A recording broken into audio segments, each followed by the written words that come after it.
भक्तगणों, श्रीमद्देवी भागवत प्रथम स्कंद में सप्तम अध्याय में भक्तगणों आपको वर्मा जी का भगवान विष्णु तथा भगवती योग निद्रा की स्तुति करना जो कथा आपको सुनाऊंगा। आप उसको ध्यान पर सुने और इस चैनल को लाइक करें, सब्सक्राइब जरूर करें। भगवान भगवती माँ आपका कल्याण करेगी। सुनिए। सोची बोले तदंतर उन दोनों वीरों को देखकर सर्वशास्त्रवेता वर्मा जी श्याम धान भेद आदि नीतियों के माध्यम से युद्ध की समाप्ति के उपायों को सोचने लगे। इनके वास्तविक बल का मुझे कोई ज्ञान नहीं है। नीति के अनुसार जिसके बल की जानकारी न हो उसके साथ युद्ध करना कदापि उचित नहीं होगा। यदि मैं इस समय इन मंदोमत दुष्ट दानों की स्तुति करता हूं तो इससे स्वयं मेरे द्वारा अपनी निर्बलता प्रकाशित होगी। निर्बलता प्रदर्शित करने पर इनमें से कोई एक ही मेरा वध कर देगा। इनके साथ इस समय में न तो दान नीति और न तो भेद नीति की को ही उपयुक्त समझ रहा हूं। अतः इस समय उचित यही है कि मैं शेष शैया पर सोए हुए चतुर्भुज एवं पराक्रमी भगवान विष्णु को जगाऊं। ये मेरी विपत्ति अवश्य दूर करेंगे। मन में ऐसा सोचकर कमल नाल का आश्रय लेकर पतिवनी ब्रह्मा जी मन ही मन दुखनाश विष्णु की शरणागत हो गए। वे शुभ संबोधन के द्वारा योग निद्रा के कारण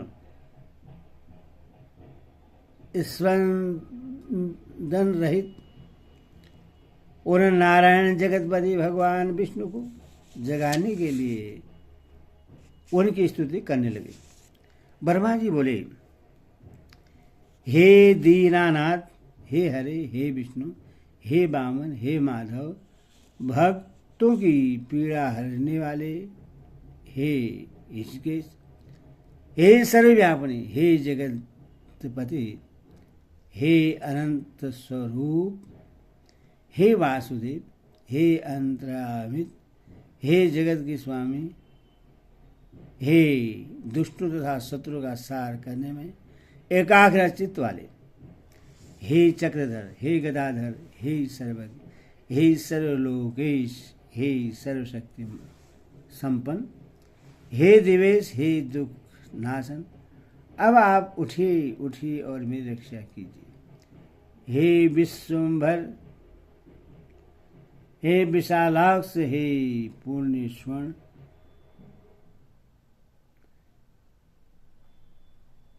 कीर्तन, हे जगत इष्टा, हे निराकार, हे सृष्टि पालन सहार के कारक, हे महाराज, ये दोनों मंदोमत दानव मेरा वध करना चाहते हैं। हे सर्वाधार, मैं इस समय संकटग्रस्त हूं अथवा आप यह नहीं जानते। हे महाविष्णु, मैं इस समय दुख से अत्यधिक पीड़ित हूं और आपकी शरणागत हूं। मेरी स्थिति में यदि आप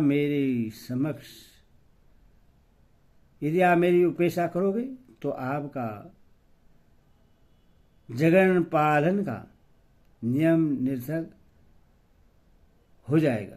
इस प्रकार स्तुति करने पर भी जब योग निद्रा में लीन भगवान विष्णु नहीं जगे तब ब्रह्मा जी ने विचार किया कि भगवान विष्णु अवश्य ही सत्य के अधीन होकर योग निद्रा के वश में हो गए हैं, जिससे वही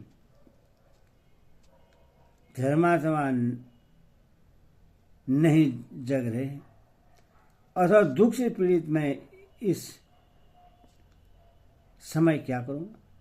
अहंकार के मद में चूर हुए दोनों दानव मुझे मारने के उद्देश्य से यहाँ आ गए हैं। अब मैं क्या करूं और कहाँ जाऊं? अब तो मुझे शरण देने वाला कोई भी नहीं है। इस प्रकार मन ही मन सोचते हुए एक निष्कर्ष पर पहुंचकर एकाग्रचित हो उन भगवती योग निद्रा की स्तुति करने लगे। उन्होंने अपने मन में यह दृढ़ विचार रख लिया कि ये ही महाशक्ति मेरी रक्षा करने में समर्थ हैं, जिन्होंने भगवान विष्णु को भी चेतनाहीन तथा निष्पन्द कर दिया है। इस लोक में जैसे मृत प्राणी को शब्द आदि गुणों का आभास नहीं हो पाता, उसी प्रकार निद्रा के कारण अपने नेत्र मूंदे हुए भगवान विष्णु कुछ भी जान सकने में असमर्थ हैं। मेरे द्वारा नानाविध स्तुति किए जाने पर भी भगवान विष्णु निद्रा का त्याग नहीं कर रहे हैं। अतः मैं मानता हूं कि निद्रा इनके अधीन नहीं है, अभी तो निद्रा के द्वारा ही ये वशीभूत कर लिए गए हैं। जो प्राणी जिस किसी के बस में हो जाता है, वह निश्चय ही उसी का दास बन जाता है। अथवा ये योग निद्रा ही लक्ष्मीपति विष्णु की स्वामिनी हो गई है। जिस शक्ति के द्वारा सिंधुपुत्री लक्ष्मी के बस में रहने वाले भगवान विष्णु भी वशीभूत कर लिए गए हैं, उन्हें भगवान ने निश्चित रूप से इस जगत को अपने अधीन कर रखा है। मैं ब्रह्मा विष्णु शंकर सावित्री लक्ष्मी एवं पार्वती इन सभी उन्हीं के अधीन हैं, इसमें कुछ भी शेष नहीं है। भगवान विष्णु भी जिस शक्ति के वशीभूत होकर विवश हुए, वे उसी प्रकार सो रहे हैं जिस प्रकार एक सामान्य प्राणी सोता है। तब अन्य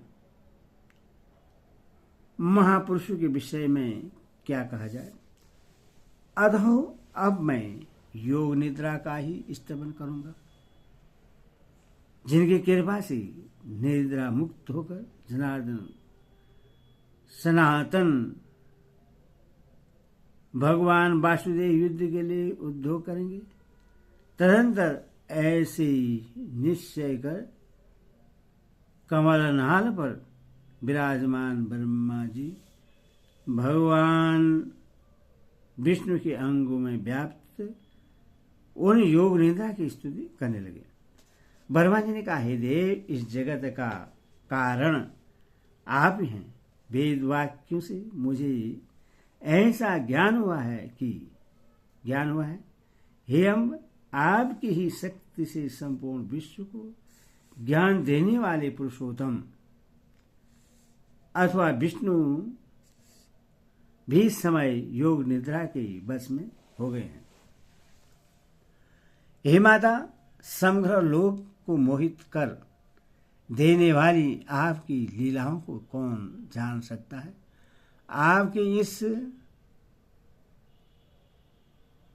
आपकी इस लीला से मैं तो मूड हो गया हूं और ये विष्णु परवश होकर सो रहे हैं। हे समस्त प्राणियों के मन में निवास करने वाली भगवती, करोड़ों देवताओं में भी ऐसा कौन विज्ञ है जो ऐसी आप निर्गुणा का रहस्य जान सके। सांख्य शास्त्री विद्वान पुरुष भी प्रकृति से जगत की उत्पत्ति मानते हैं। इतने में वे अचेतन प्रकृति को ही जगत को उत्पन्न करने वाली बताते हैं। तो फिर क्या आप वैसे ही अचेतन हैं? किंतु यदि आप जड़ होते तो इन जगदाधार विष्णु को इस समय चेतना रहित कैसे कर देती। हे महामाए, आप सगुण रूप धारण कर नानाविध लीलाएं करती रहती हैं, अथवा आपके रहस्यमय कार्यों का सम्यक ज्ञान करने में भला कौन समर्थ है। हे भवानी, मुनिगण संध्या नाम से आपके गुणों को परिकल्पित करके तीनों समय प्राय मध्याह्न सायं निश्चित रूप से आपका ही ध्यान करते हैं। हे देवी, आप बुद्धि स्वरूप होकर समस्त लोग को ज्ञान देते हैं और लक्ष्मी रूप से सदैव देवताओं को सुख प्रदान करते हैं। हे माता, संपूर्ण प्राणियों में कीर्ति, मति, धीरति, क्रांति, श्रद्धा एवं रति रूप में आप ही विद्यमान हैं। हे देवी, प्रगाढ़ निद्रा के वशीभूत विष्णु को देखकर विषम दुख की स्थिति को प्राप्त हुई मुझको वह प्रमाण मिल गया कि आप ही निसंदेह संपूर्ण जगत की जननी है। इस विषय में अब सैकड़ों तर्क वितर्क की कोई आवश्यकता नहीं है। हे देवी, आप वेद शास्त्रों के पारदर्शी विद्वानों की समझ से भी परे हैं और वेद और आपको पूर्ण रूप से नहीं जानते, क्योंकि उन वेदों की उत्पत्ति का भी कारण आप ही हैं। अतः आप संपूर्ण रहस्यमय क्रिया कलाप सबको प्रत्यक्ष दिखाई देता है। इस संसार में कौन ऐसा बुद्धिमान प्राणी है जो आपके संपूर्ण चरित्र को जानने में समर्थ है? स्वयं मैं, ब्रह्मा, विष्णु, शंकर, देवगण, अन्य मुनिवीर तथा मेरे तत्व के पुत्र लोग भी उससे नहीं जान सके हैं। संपूर्ण लोक में आपकी महिमा का वर्णन कोई नहीं कर सकता। हे देवी, यदि यज्ञों में वैदिक विद्वान हवन कार्य के समय आपको स्वाहा नामक उच्चारण न करे तो देवगण अपना यज्ञ भाग नहीं प्राप्त कर सकते। अतएव आप ही देवताओं का भी भरण पोषण करती हैं। हे भगवती, आपने पहले भी समय समय पर दैत्यों द्वारा उत्पन्न किए गए भयों से हमारी रक्षा की है। उसी प्रकार इस समय भी हमारी रक्षा करें। मैं आपकी शरण में हूं। हे देवी, हे वरदे, मधु तथा भयानक इस केटव को देखकर मैं अत्यंत भयाक्रांत हूं। आपकी योग माया ने भगवान विष्णु के शरीर के सभी अवयवों को अपने बस में कर रखा है, अतः वे मेरी इस विषम विपत्ति को नहीं जान रहे हैं। हे मानव भाव, या तो इस समय आप आदि देव को मुक्त कर दें अथवा इन दोनों महादैत्यों का वध कर दें। इनमें से आपको जो उचित जान पड़े वह कीजिए। हे देवी, जो मंद बुद्धि प्राणी आपकी विशिष्ट महिमा को नहीं जानते, वही विष्णु तथा शंकर आदि की आराधना करते हैं। हे जननी, आप प्रत्यक्ष प्रमाण के रूप में मैं आपकी महिमा देख रहा हूं। हे भगवान विष्णु की प्रगाढ़ निद्रा की वशीभूत होकर सो रहे हैं। आपकी शक्ति के वश में पड़े अपने पति भगवान विष्णु को इस समय सिंधु सुधा लक्ष्मी भी नहीं जगा सकती, क्योंकि वे भगवती, मुझे ऐसा प्रतीत होता है कि आपने ही बलपूर्वक लक्ष्मी को भी शयन करने के लिए विवश कर दिया है, जिससे वे भी नहीं जग रही हैं। हे देवी, इस संसार में वही प्राणी धन्य हैं जो आपके चरणों में भक्ति भाव रखते हैं। अन्य देवताओं की उपासना त्याग कर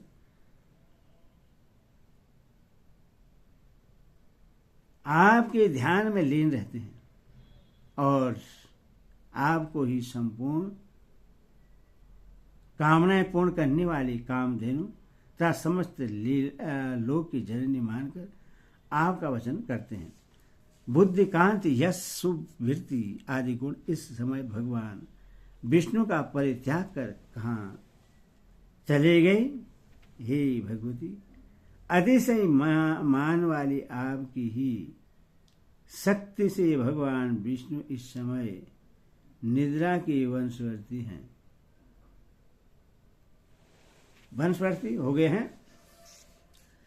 अखिल प्रभाव वाली आप ही जगत की एकमात्र शक्ति हैं और आपके द्वारा रचा गया सब कुछ आपकी लीला ही है।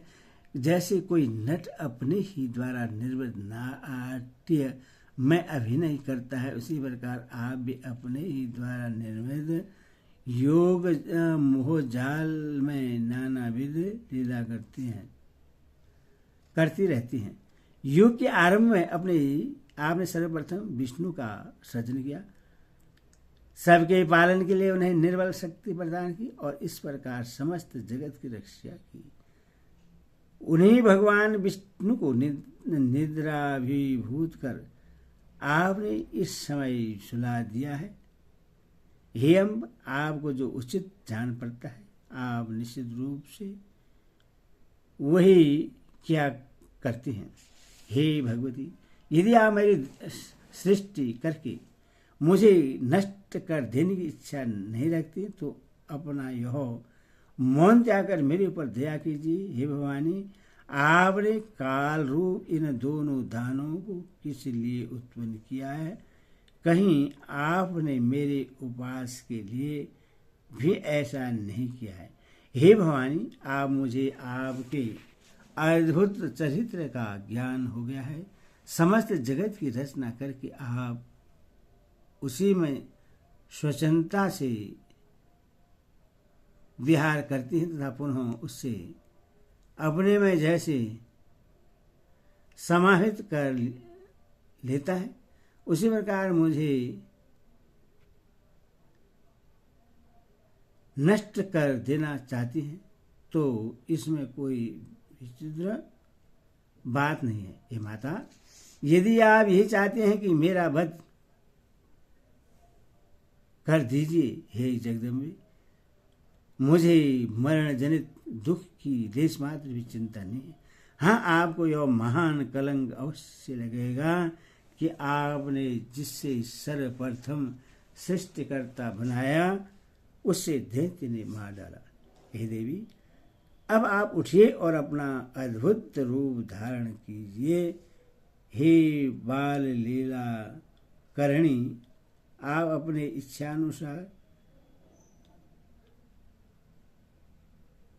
आप अपने इच्छानुरूप चाहे मुझे मार दे अथवा इन दोनों दैत्यों मार दे या तो भगवान विष्णु को जगा दे जिससे वे इन दोनों का वध कर दे। यह सारा काम करने में आप ही समर्थ हैं। हरि ओम तत्सत। हरि ओम।